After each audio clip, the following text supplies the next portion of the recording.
So, as you guys are aware, the gaming industry has been experiencing some insane turmoil in just the first 3 to 4 months of this year alone. There's been multiple layoffs, there's been multiple studio closures. It has been a bloodbath in the year of 2025, and it literally has only started for a few months. Now, apparently, there are more layoffs that are happening over at AppLovin. So, AppLovin is a mobile game studio that has now laid off another 97 jobs to add to the list, including the CEO of the subsidiary studio called Machine Zone. This takes us to about a little over 1,600 jobs that have been lost in just the year 2025 alone.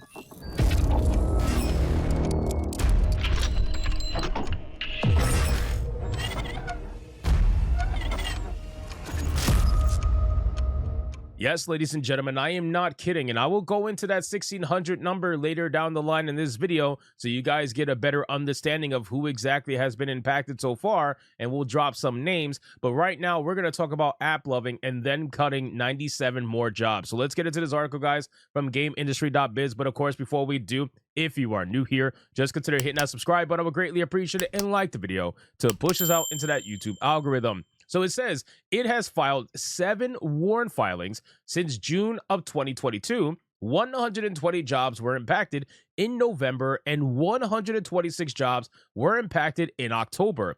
AppLovin has laid off 97 people, including most of the staff employed at subsidiary studio Machine Zone and its CEO themselves. As spotted by Pocket Gamer, these most recent 97 layoffs, which were affected as of March 21st, according to WARN, which is the Worker Adjustment and Retraining Notification, filings in California, come on top of a previous redundancy round earlier this year in which 89 people lost their jobs in January of 2025. Now, listen, guys, I keep telling you, and I know you guys understand and where I'm going to go with this, but ever since January, ever since Trump got into office, it is like magic, where all of a sudden these studios, they were sliding around and staying alive somehow, some way, and nobody quite understood how, nobody quite understood where they're getting their money from. Ever since Trump got into office and Doge has taken over and they have limited government spending, ever since that happened, magically, all of these studios start laying off people. Magically, some of them start closing down. It's literally like magic.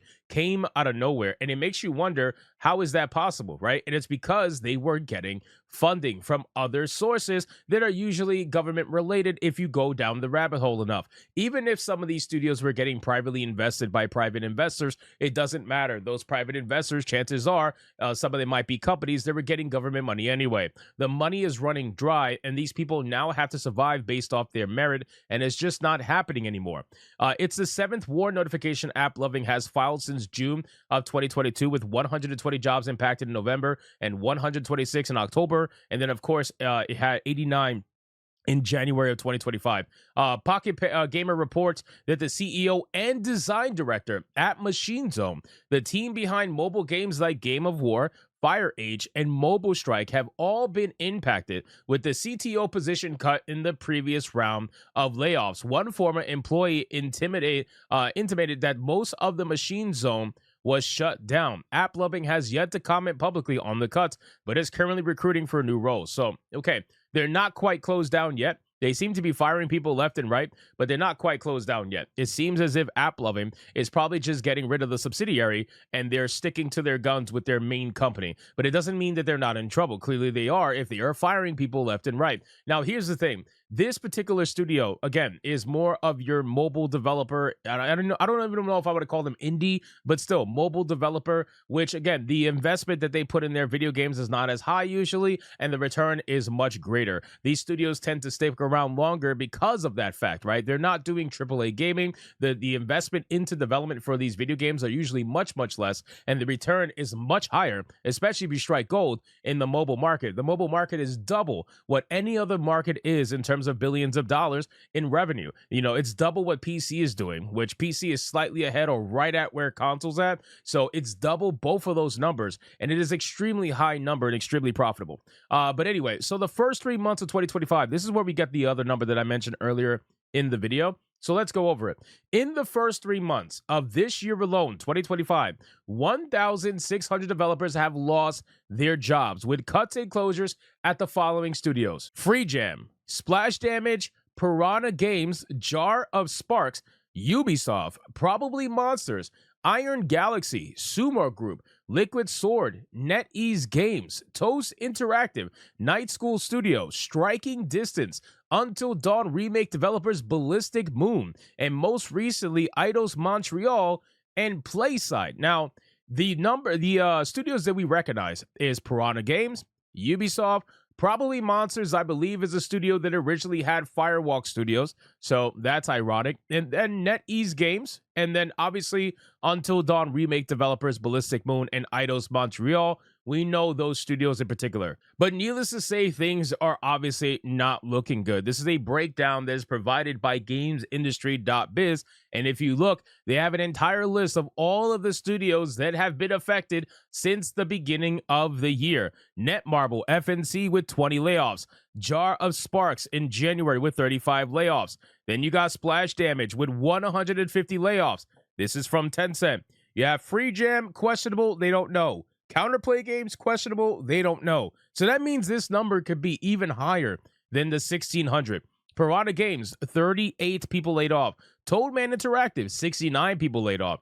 Highwire Games and Wargaming USA, layoffs, but we have no idea. Phantom Coast, 10 plus layoffs. Unchained Entertainment, 25 plus layoffs. Reflector Entertainment from Bandai Namco, unknown.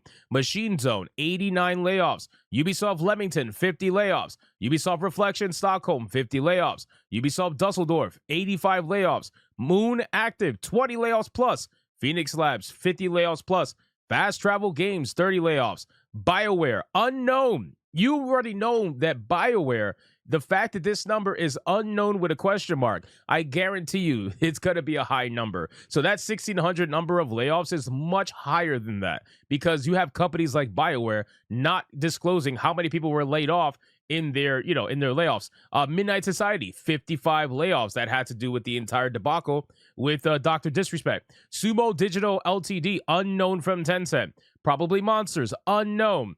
Iron Galaxy, 66. Hi-Res Studios, 69. 1010 Games, 18 plus. Unity, unknown. Crytek, 60 people laid off. I didn't even realize that Crytek laid off 60 people. That's a lot. Senzaru Games, unknown from Meta. Ben Studio, 25 plus. NetEase, 10 plus. Liquid Sword, 46 layoffs. Night School, question mark, from Netflix. Bossa Games, unknown. Striking Distance Studio, 30 plus layoffs. Skeleton Key, unknown. And keep in mind, Skeleton Key is the studio that what's her name? What's his name, I should say? Corin Bush just decided to join from Dragon Age the Veilguard. So goes to show. Monolith Productions, 131 layoffs. Player First Games, 70 plus layoffs. WB San Diego, 51 layoffs. Look at the amount of layoffs that Warner Brothers is experiencing because of their fuck around and find out. Scape Ape Games, 30. Azra Games Austin, 40 plus layoffs. PlayStation VASG, unknown. PlayStation Malaysia, 20. Free Range Games, unknown. Box Dragon, 5. Mountaintop Studios, 80. Farm 51, 15. Studio Fizbin, 25. Elodie Games, 35. Niantic Games, 68. Crystal Dynamics, 17. PlayOn, 40. Cyan Inc., 12. Eidos Montreal, 75. Playside, unknown. Brassline Entertainment, 13. And then Makia Games, which we made a video on, 20 layoffs. So I'm going to keep this tracker because this is actually pretty good. They're estimating 1,600, but guys, this is much higher than that because there are a lot of big studios that are listed in there that are not divulging the amount of people that they actually laid off. So I'm going to keep this tracker and keep an eye on it, and we're going to see exactly what is going down. According to this tracker, there was 14,600 people laid off in 2024 estimated, and considering I see so many question marks, I got to imagine the number is much higher than that, and we're going to see. We're going to follow up on this and see exactly what's going on as time goes on. So anyway, guys, thank you so much for watching this video. Hope you did enjoy it. If you did, consider leaving me a subscribe. I would greatly appreciate it. Don't forget to like the video, comment, let me know what you thought, and then I'll see you guys on the next one. Hypnotic out.